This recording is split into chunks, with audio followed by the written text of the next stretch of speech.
Gaurav Bhatia, is it a run, youth, or is it a run that the Congress is doing? Because they're not answering the question on why are there beer shops that have opened up in Herald House. They're not asking the question on where is the rental income from all these buildings going. How have shops been sold in premises of Herald House, which is actually a property that was leased out to a newspaper organization.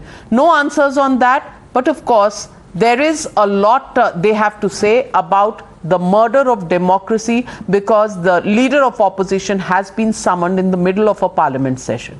Respond, Gaurav Bhatia.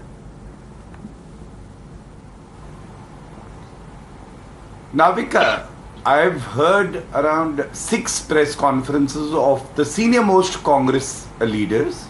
Today also the Bharatiya Janata Party posed some very important questions to Sonia Gandhi and Rahul Gandhi. But do you know, the responses so far have been, Parliament is in session. So therefore, why was Mr. Kharge summoned? Is there any law? If there is one in Italy called the Italian Procedure Code, which the Gandhi Parivar follows, then, please excuse my ignorance. But the Criminal Procedure Code does not bar the investigating agency from summoning a member of Parliament while the Parliament is in session. Second, is it not right to ask that when Rahul Gandhi and Sonia Gandhi moved the Supreme Court and the High Court, and they have been deprived of the relief of quashing of all the proceedings, are they right in then targeting an investigating agency, the ED in this case, by calling it names, idiot, calling it Paltu? I think the answer is known by all citizens, but the idiot of the Congress party does not understand that. Third, very importantly, let's not get unparliamentary. Navika, tell me if you have 2,000 let's not use rupees. Unparliamentary language towards people who are Navika, not here to defend themselves. That's not fair. That's not fair. So let's not use that word. Okay, now then, Navika, as a citizen, I ask you, was the ED there to defend itself when it was called idiot and Paltu?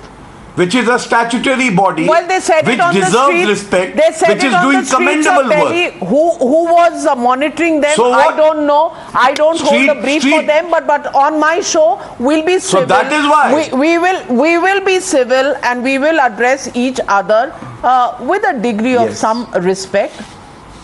Gaurav Bhatia, I can only plead that let's follow Navika, that. Yes. Allow me a right to... No, I will honor your request also, Navika. But I would like... You are a very eminent journalist, and if you request, then I will yield to it. But I would only say respect begets respect. You have to respect the agencies, the elected Prime Minister, whom you called Chaukidar Chor hai, then later apologized in the Supreme Court. My point is as simple as that. But that takes me to the next point. Navika, today, rather than coming out and just answering the questions that have been posed, they are trying to say it is a case of political vendetta, and if it was, and my colleague at the bar Sanjay ji is here, Bhajan Lal case spells out that this is a valid ground for quashing the proceedings. They have not got that relief. So we have to believe in the courts of the country, and it is a very sad way of operations that they have this habit of indulging in deeds of illegality, money laundering and corruption. And when they are asked questions, they start targeting the investigating agency. This is not acceptable. Last but not the least, I would say, this is one question that Tehseen should endeavor to answer. How is it that without paying a single rupee from their pocket, Rahul Gandhi and Sonia Gandhi, who have a controlling stake of 76%, became owners of property worth 2,000 crore? And let me say it very clearly, the loan amount was 90 crore, there were assets worth 2,000 crore. Why couldn't AJL dispose of properties worth 90 crore and pay off the loan? But the reason is very simple, they wanted to personally benefit from the transaction, and now they are caught red-handed with their hand in the cookie jar. Well, let me get in Lokesh Jindal. I know, Tehseen, you want to come into it, but let me get everybody into the debate, and I'll give you... One line.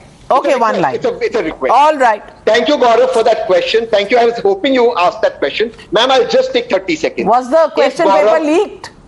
No. Gaurav is such an erudite lawyer, somebody I respect. But if only Gaurav would have read the first paragraph of AGL's objectives and the first paragraph of Young Indian's objectives, the first paragraph, not second, third, fourth, you would have seen Gaurav, that the properties of AGL cannot be transferred to Young Indian for two reasons. One, Young Indian is a Section 25 not-for-profit company, so directors can't even take money on. But more importantly, these properties, including the one Navika ji is showing, are government properties on lease. You can't sell them, Gaurav. So why are they selling beyond, my friend? And that's a question I want to ask. You know, that's not a question for Gaurav to answer. That's a question for Mr. Lokesh Jindal to answer.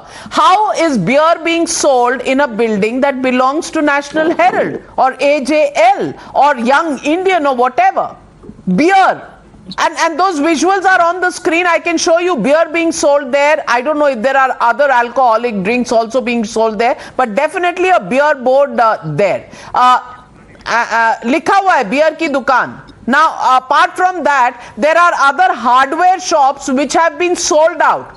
And the man who owns that hardware shop says, हमने Herald house से नहीं लिया, हमने young Indian से नहीं लिया, हमने किसी आरोही बिल्डर से लिया है. Which means sale and purchase of property is happening in that building. Lease notices put at the Bandra building of AJL, which is still called AJL House.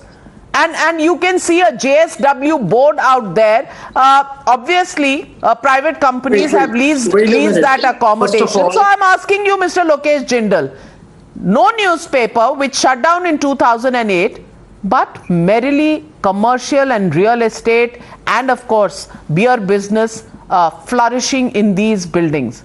Who's supposed to answer this?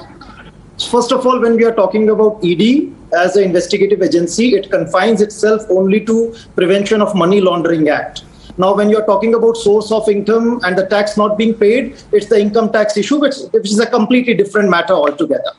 Now, the point of the debate has been that why is ED correct in seizing properties and holding the Gandhi family responsible for acquiring the AJL? Then let me tell you, Young Indian as well as AJL, both of them were not-for-profit companies. So you cannot expect a commercial bank to lend loan in this particular transaction. So accordingly, an unsecured loan was taken from Dotex Mercantile.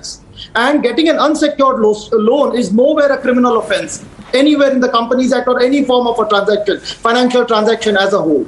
And after that transaction was undertaken, we already know that AJL was indebted by an amount of 90 crore rupees.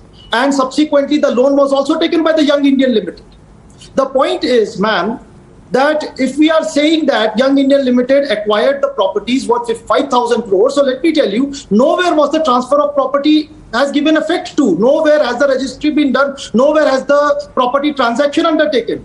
On what basis, when there was no money trail happening, when there was no fraudulent transaction, when there was no crime undertaken, can you say that there was a proceed of crime, there was money laundering?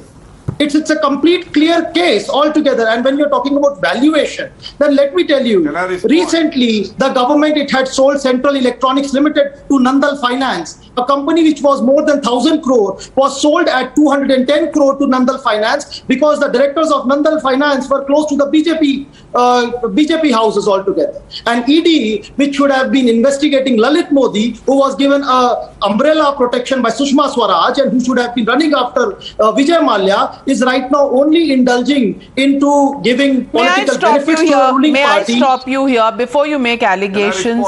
Just like I stopped Mr. Gaurav Bhatia, if you're going to make allegations about late Mrs. Sushma Swaraj, just hold it for now.